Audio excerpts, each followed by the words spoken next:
Hi, this is William Lee. I'm going to have to talk loud for a few minutes.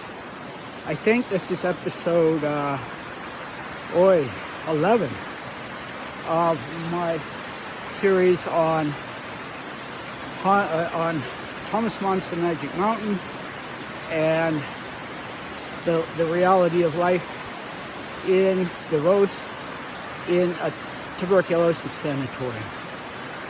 So I have climbed up to the top of the Guggerbach Alpine Garden, Botanical Garden, the Guggerbach Alpinum. This is the Guggerbach.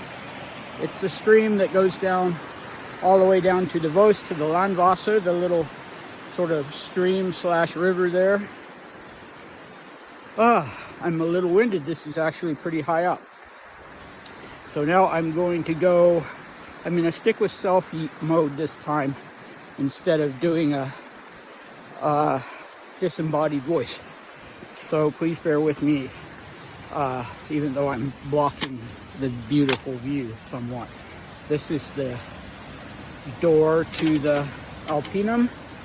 The cost for guests is 5 francs, very modest. And if you're staying in any hotel in Davos, you'll get a guest card which will allow you to enter for free. And coming here, I'm a big fan of The Lord of the Rings, and it always makes me think of coming to Rivendell in the Fellowship of the Rings. Let me see if I can, there we go, there's the Guggerbach. The Guggerbach goes right down, right through the Alpinum. And today the Alpinum is so glorious that I'm a little disappointed, but today, as you can see, this is another form of Davos weather. Instead of bright sunlight, which is very frequent, or snow, which is very frequent, or snow plus bright sunlight, this is a day where we're inside a cloud, more or less. And I love these days, actually, because if you really want to contemplate time, this is the perfect environment for doing it. It's like a bit like looking into eternity. So I hope this is going to work. I'm going to be upset if you can't hear me. Still pretty close to the Guggerbach. The Alpinum is on this whole slope going down behind me, and I'm going to try and do this with my notebook, standing here. I better have my glasses or I'm in trouble. Here we go. Okay, here we go. So the next chapter, this is still part of chapter 3, a subsection of chapter 3, which is a very long chapter, and the title is Clarity of Mind. And this is one of the humorous touches in the novel, and I think the humor comes out much more, undoubtedly, in the German version, which I'm not. My German isn't sophisticated to read. I've read parts of it. So the reason why it's ironic is because we return to Hans Castorp's proclivity to drug himself into a stupor with dark, high alcohol content beer. So his mind is anything but clear in the main portion of this chapter. So we start out with, they've had their early breakfast, the cousins, and then Joachim has to do his rest cure out on the balcony. And he brings with him a Russian grammar in order to make good use of his downtime at the sanatorium. He's going to study the Russian language because he thinks it will be useful for his future career as a German military officer. And if he had succeeded in following that career, it very well might have been useful for him. He probably would have been sent to East Prussia in 1914. So there's a reference to Hans Castorp slipping past the glass barrier to get to his own balcony in his adjoining room. And it's true that you could go from balcony to balcony. In some sanatoriums, the barriers were only partial. At Schatzalp, they went all the way, so you couldn't slip past them. But some of them, not all, depending on where they went, some of them had doors in them. And this is true also in the novel, because Hans Castorp is offended when Dr. Krakowski goes from balcony to balcony through these doors, but doesn't stop in his. Okay, did I say already that, as I do in every episode, that I am the historian in resident at Hotel Schatzalp, which was Sanatorium Schatzalp, which is mentioned by name in the Magic Mountain. All right, so another topic that comes up is the idea of measuring. So every patient, whether it was during this early period when Hans Castorp, before the First World War, was at the sanatorium, or whether it was later when the real-life Schatzalp resident Grand Duke Dmitri was in the sanatorium between 1939 to 1942, measuring was always a big part of life in a TB sanatorium. And by measuring, I mean measuring your temperature. So several times a day, every patient was responsible for taking his own temperature and recording the results. And then there was a curve that showed the variations in temperature, and on the basis of that, you could be awarded privileges, allowed to leave your room, allowed to even go down to town, or you would be sent to bed if your temperature was high. So this idea of measuring, Joachim says that he likes it. He likes doing it 4 times a day, quote, because it makes you notice what 1 minute or even 7 actually means. And then he equates that to days and to weeks. And he likes that. It gives him a sense of time and helps him contextualize his life there. And so this is where we slip into another instance of we're slipping into the main theme of the book, which is time. And the question is asked, what is time, by Hans Castorp. And the cousins kind of have a friendly argument about this, about whether time should be viewed as subjective or objective. And so Joachim starts it off by saying that the 7 minutes that it takes for him to take his temperature pass so slowly. And Hans Castorp says, well, that's because time is very relative. We experience it subjectively, each of us. So a minute can be extremely long under some circumstances, or it can strike us as just flying by under other circumstances. And the same is true with larger units of time. So Joachim says, well, no, it's not subjective because it's the same for everyone. If you and I both put our a thermometer in our mouth at the same time, the 7 minutes is going to end at the same time for both of us. So he has a more mechanical view of time, and of course it's true. Hans Castorp can't dispute that if they start at 4:07, they're going to end at 4:14, both of them. But he is also right that time is subjective in the way we experience it. So I have my own thoughts about time, if you will allow me. I'm being a little subjective. Before I forget, the question is asked by Hans Castorp. So we have ears to hear, we have nose to smell, we have eyes to see, but what is our sense organ for time? And my answer to that personally would be that our whole body is sense organ for time. Some of us can go to sleep at night without an alarm clock and get up exactly when we need to, even if it's not a habitual time. And the animals certainly seem to have a sense of time. They know if you go to work every day and come home at the same time, they're there waiting for you. Even if you walk up silently to your house, they know instinctively. They register the passing of time. But returning to my own personal thoughts about time, I see time as being, it's hardly original, but there being three different kinds of time.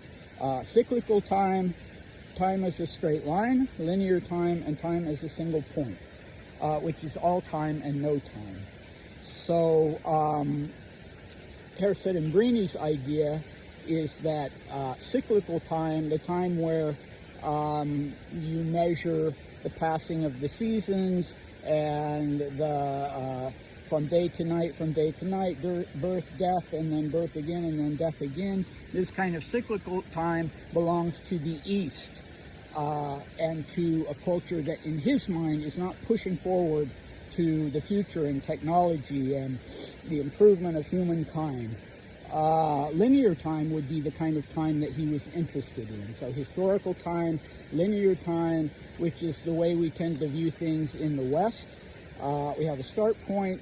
None of us know where the end point is, but we're proceeding along a straight line. There's the past, there's the present, and there's the future. It's not going around in a circle. So we kind of have the idea, like Settembrini does, sometimes utopian, that it's either going to end in complete destruction or it's going to end in the ultimate advancement of humankind into some kind of utopian form. So that would be linear time, and it very much affects the way people think, of course. So the point would be the mystical side of time, what the Greeks would call kairos time. So all time and no time. It's the only way I could describe it would be a point.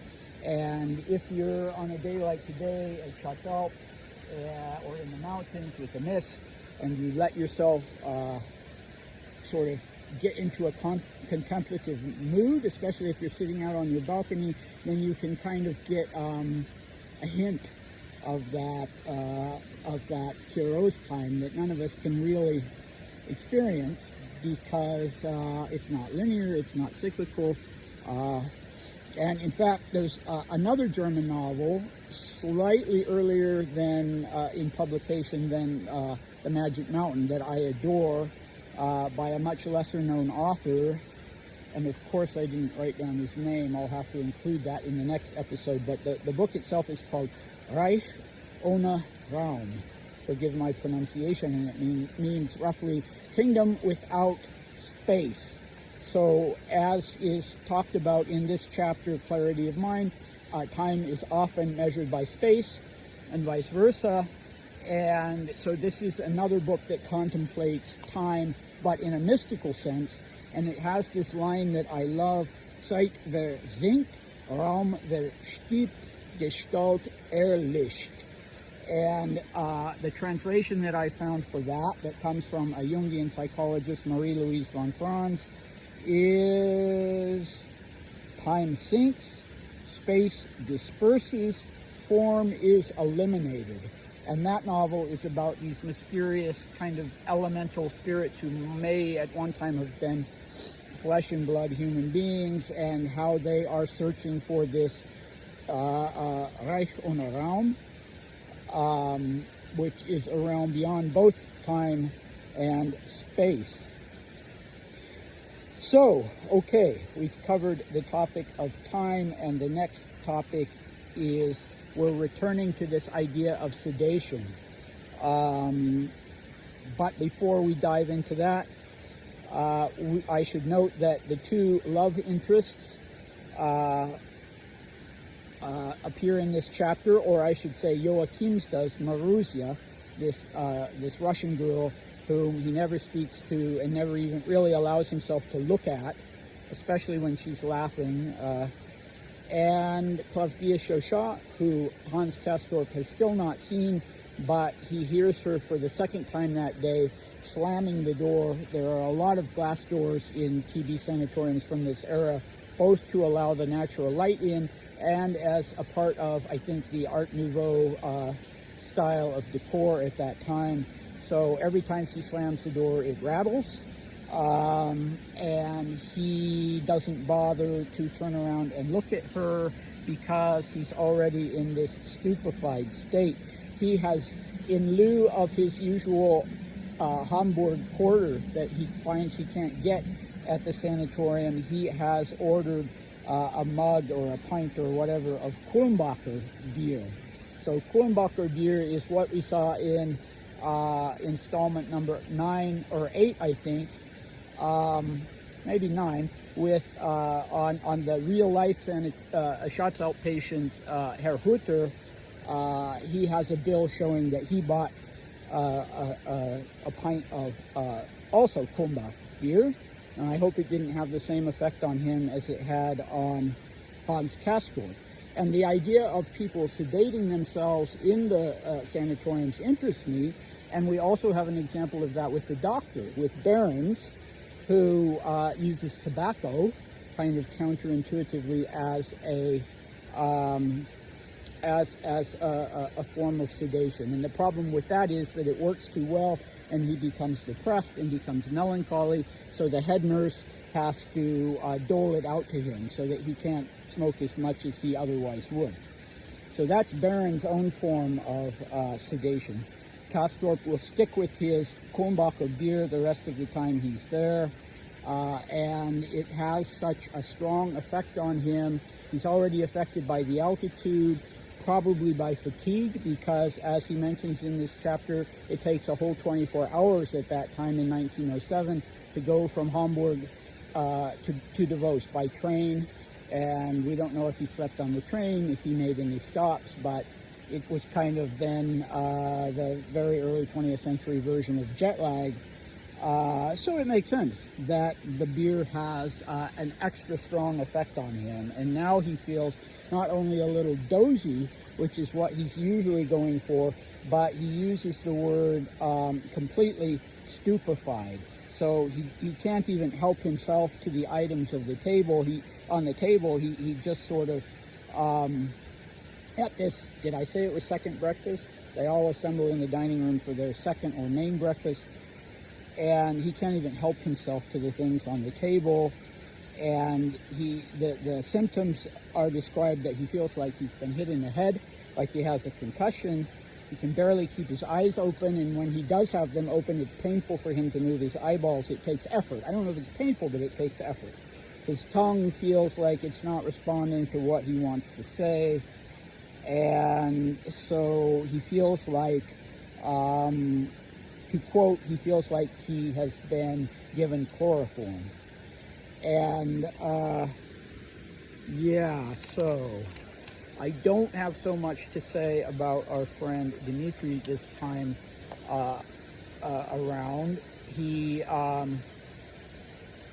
did try very hard to give up smoking when he was at Schatzalp, which was his sedative or stimulant of choice, whatever effect it had on him. And he succeeded for a while.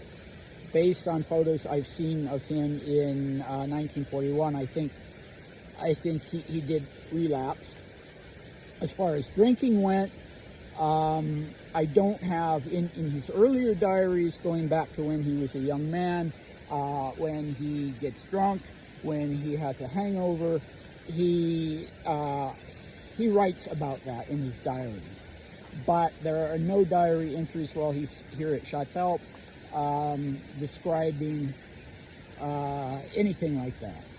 So patients could have alcohol, they could buy alcohol, they could have it in the restaurant, whatever they wanted to do. But I don't think it was a problem for him when he was at Schatzalp. There are some intimations that he was a problem drinker before he came to Schatzalp, but by the time he was at Schatzalp, at least going by his letters and diary entries, I don't think that was the case. So that was a relatively quick chapter, and as much as I like being up here, I think I am going to go back to the hotel. Probably, depending on, you could probably walk there in 7-10 minutes, maybe faster, but I'm not a particularly fast walker. So thanks for watching, and please come back, and until next time, bye.